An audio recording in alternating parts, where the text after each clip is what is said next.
Hi there, my name is Jenna and I'm 46 years old. A few years ago, I was a happily married woman with the happiest family in the world. And the 1 year, everything went downhill, and as the years passed, it only got worse. Only a few years ago, I finally took a stand for myself and I'm in a much better place now. Let me start from the beginning. I met my ex-husband through some mutual friends. I was still in college, but my friends had a lot of connections with different people around the city. And my ex, Jeff, happened to be one of them. Jeff was the son of one of the most affluent businessmen in our city. He was being trained to become the CEO when I first met him. So he had this very domineering yet somehow meek demeanor to him that instantly drew me to him. He seemed like he was trying his best to be someone with authority, and there was just something so endearing about it that I couldn't help but want to be around him a lot more. Anyway, we ended up going out on a few dates before we made our relationship official. We dated for around a year and a half before I fell pregnant. We were deeply in love with each other, and neither of us wanted to let go of the product of our love, so we decided to keep the child. I gave birth to my beautiful daughter, Annabella, 9 months later, and about 3 months after Annabella's birth, Jeff proposed to me, and we had a beautiful wedding surrounded by our family and friends. After we got married, Jeff's father made Jeff the CEO of the family business, and that only happened on the condition that I signed a prenup. I didn't mind that because I genuinely loved Jeff and I couldn't give a hoot about his wealth. I wanted him to succeed, so I was ready to do anything. So when Jeff asked me to start working right after Annabella's 5th birthday, I agreed to it immediately. The issue was that I had skipped out on a fair amount of time in the job market, and with my ever-evolving industry, I struggled to find another job. But Jeff was adamant that I did not need to earn a lot of money or contribute to the household finances. He just wanted me to earn my own fun money. Again, I had no issue with that. In fact, I was happy to be able to go back to a job. So that's what ended up happening for the next few years until Annabella turned 10. Jeff and I continued to work.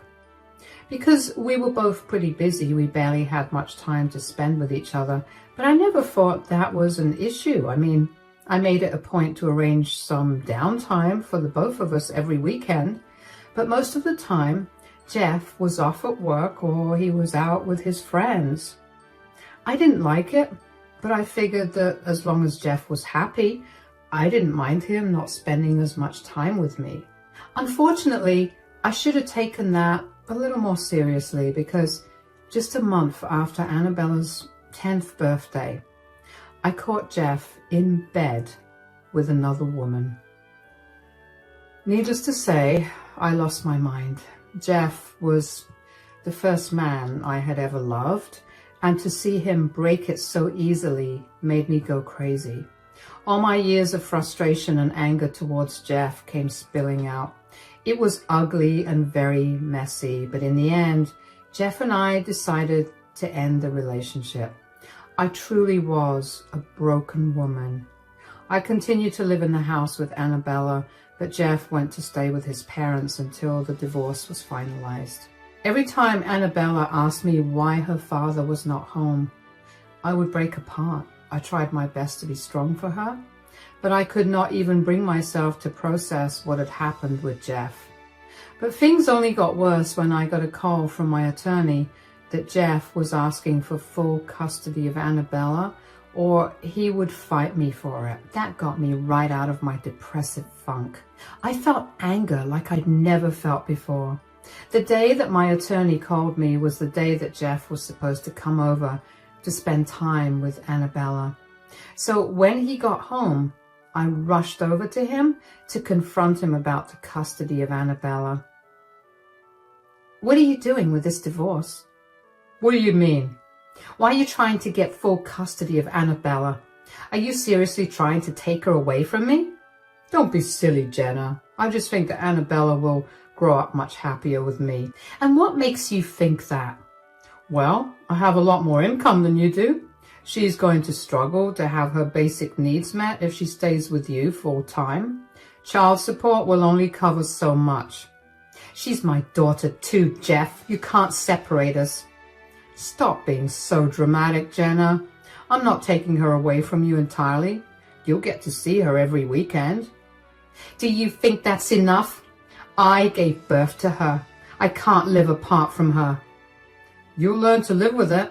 I can't believe you want full custody when you were the one that cheated on me. I told you I was sorry. I just fell out of love with you. I'm sorry that you found out the way you did, but I still want what's best for our daughter. So do I. I want what's best for her too, but I don't think seeing her once a week is what's best for her. Stop being so selfish. You and I both know that Annabella should have better financial stability, and staying with me is the way to make sure that she has that. I know I'm not being selfish.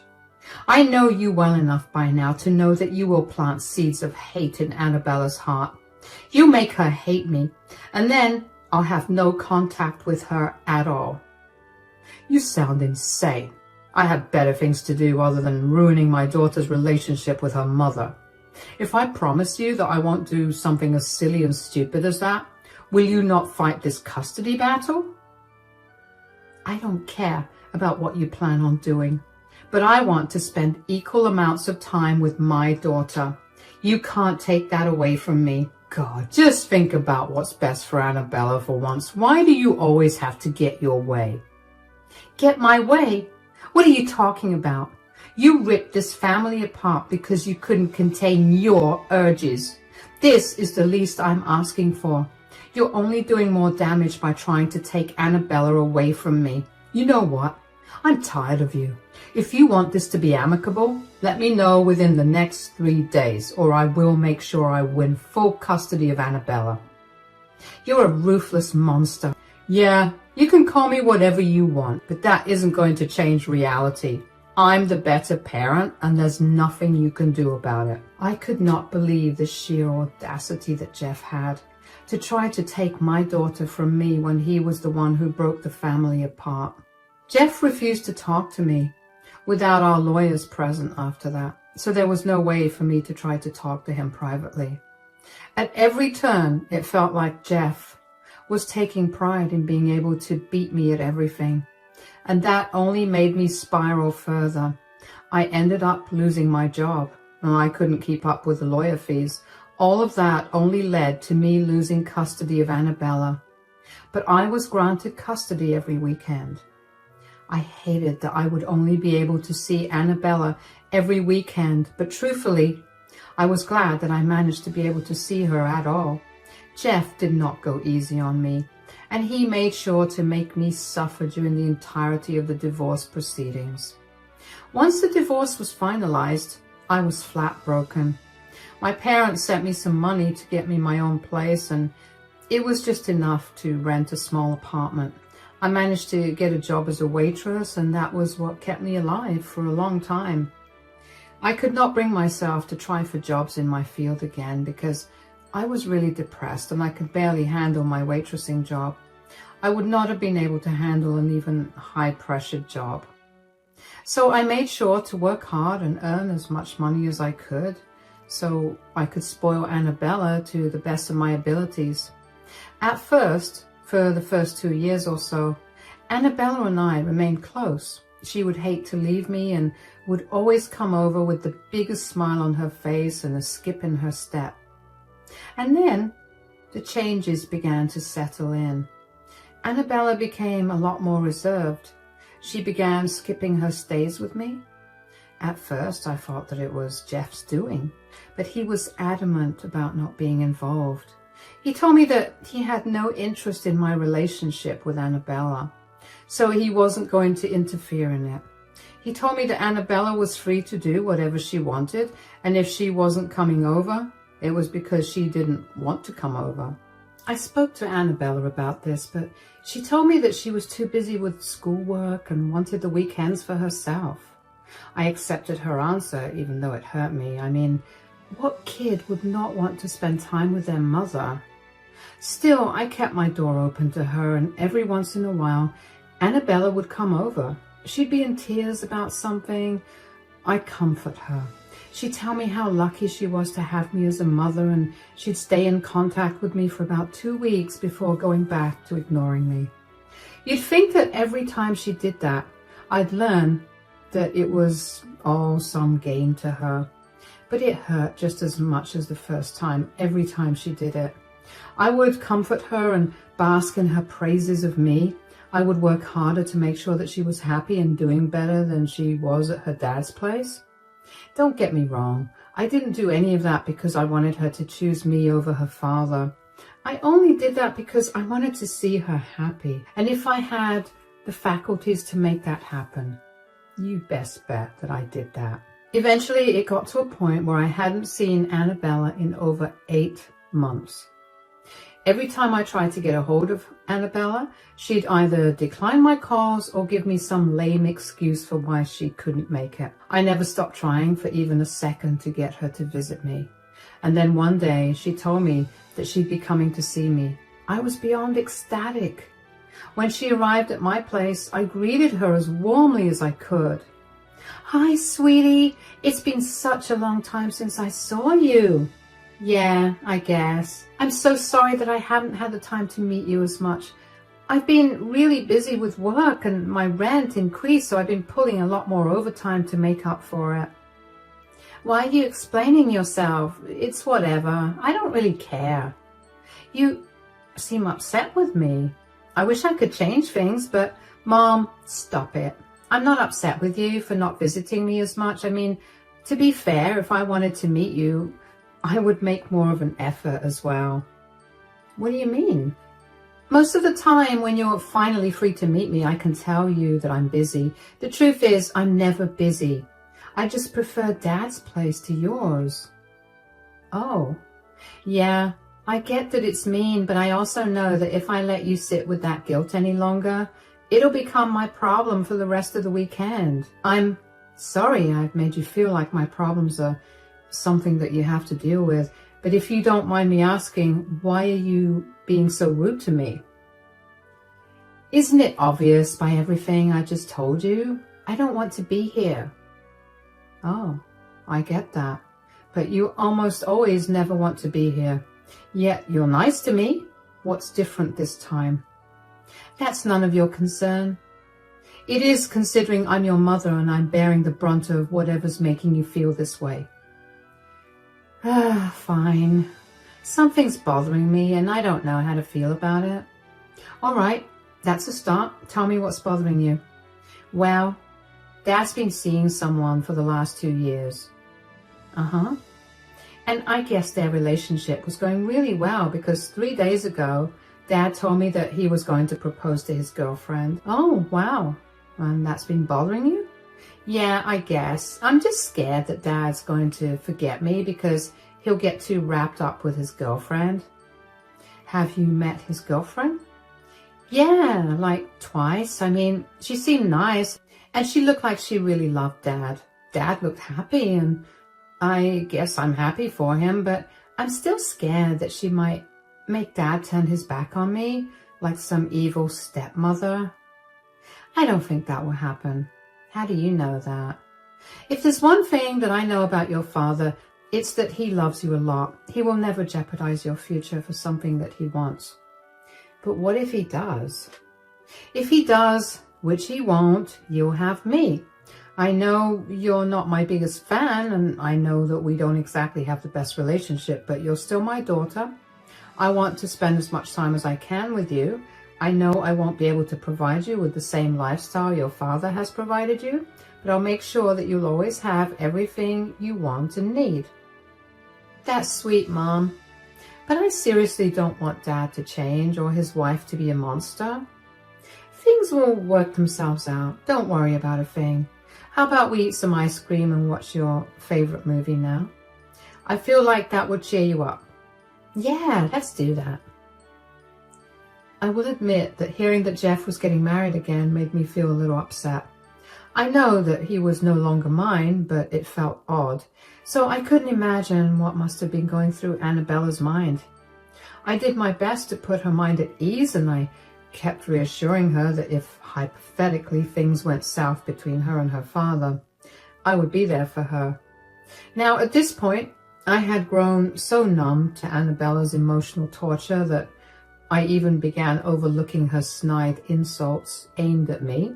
I was so desperate to spend time with her that I overlooked her disgust of me and my way of life. That was my biggest mistake, not noticing things. After Annabella went back home to her father that time, I never properly saw her after that. At best, she'd visit me for my birthday and the holidays for an hour, and that was it. I was a broken woman. Nothing in the world could bring my spirits up. And I became pretty comfortable in my sorrow. While I was rotting away, Annabella began to live out all her dreams. Her father got married to a beautiful woman, Gwen, who she would flaunt on social media as her true mother. The three of them would go on family vacations every couple of months, and when it came time to go to college, Annabella went to the best university in our city, while she continued to stay with her father and his wife, Gwen. I continued to struggle to make ends meet for myself, and even though I was initially bitter to see the three of them living the life that was supposed to include me as well, I learned to gradually get over it. And then tragedy struck one day. Jeff got into a horrible accident where he died on impact. Needless to say, Annabella was a wreck. I wasn't a mess in any sense, but I was affected by his death too. He had been a huge part of my life for a long time, and even though things soured between us, it didn't mean that he didn't hold a special place in my heart. Even though I desperately wanted to reach out to Annabella, I gave her the space I knew she wanted. After Jeff's funeral was done, I went over to her place and spoke to her for the first time in a very long time. "Hey, sweetie, how are you doing?" "Well, my father just passed away, so I definitely don't feel good." "I'm so sorry for your loss, honey. I don't know how else to reach out to you and comfort you." "No, I'm sorry for being a little hard to handle. Things are just not going so well in my head." "Yeah, I can imagine what you must be going through, but I had an idea. Why don't you come and stay with me after your dad's funeral is done?" "Stay with you? Like for a week or for good?" "For good, sweetie. I mean, I know you're all grown up now, but you'll still need a place to stay while you go to college, right? My place is a lot closer to your college, and you're my daughter, and I really want to spend time with you. You're going through something horrible, and I want to be there for you. I know that we haven't exactly been very close these last few years, but maybe we can fix that now." "Is that all Dad's death means to you? An opportunity to get close to me? Are you secretly happy that Dad died?" "Whoa, you're jumping through a lot of hoops to get to those conclusions. That's not true at all. Did I have a good relationship with your dad after we got a divorce? No. But that does not mean that I didn't want you to have a good relationship with him. I know that you're struggling right now, but there's no need for you to villainize me when I've been nothing but supportive of everything you've ever wanted. Now, do you want to move in with me?" "No." "No? Do you mind me asking why? And where will you stay if not with me? Do you have your own place?" "I don't have my own place, but I'll be staying with Gwen in her huge mansion of a house." "But I'm your mother. Do you want to stay with me? Living with a penniless waitress in a cramped apartment? I'll pass." "You can't be serious. You're not staying with your mother because you want to live in a mansion?" "Not just that. I need stability. Dad made sure that Gwen would take care of me when he died. She promised me that she would take care of me too. Living in her mansion is only a bonus. You're going to only bring me further down because you have no money, and you won't be able to provide for me in the way that Gwen would.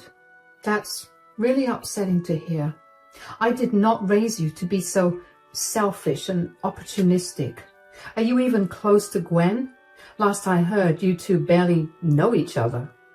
Who cares if I know Gwen or not? She promised to take care of me, so that's all that matters. I don't want anything more to do with you. I only kept my relationship with you because Dad forced me to. I wanted nothing to do with a penniless beggar like you. I felt like I was living in poverty while I was with you for my weekend stays.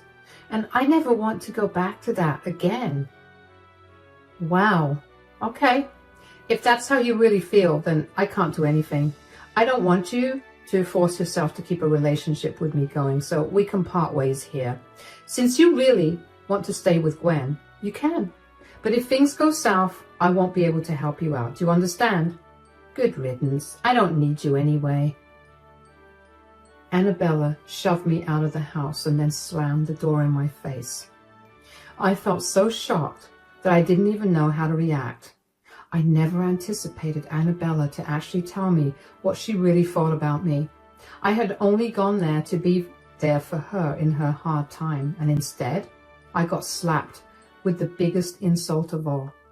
Instead of feeling pitiful about my miserable life for the first time in forever, I felt an ungodly amount of rage coursing through my veins. I knew that grief made people act funny, but this was not acceptable. I would not sit silently as Annabella insulted me. I didn't plan on doing anything to her, but I knew that if she ever came back to me for help, I would not help her no matter what her situation was. And just as I'd expected it, only a week after our conversation, Annabella showed up at my doorstep with an eviction notice in her hand. Annabella, what are you doing here? I got evicted. What? Are you serious? Yeah, here. Look at this eviction notice. That jerk played me. She promised Dad that she would take care of me, and in just a week, she threw me out of her house. Wow. No one could have ever seen this coming. Why are you being so sarcastic? Everyone knows that your father only married Gwen for her money and wealth. She married your father because she wanted even more money from his company. She got it now that he's dead. And the last thing she wants is a grown adult living in her house. And you didn't think to warn me? It would have saved me a lot of embarrassment. She served me an eviction notice in front of all her friends and then proceeded to make fun of me with them. Well, what do you want me to do now? You didn't want to listen to anything I wanted to say because you were adamant about me being some evil character whose life goal is to ruin your life.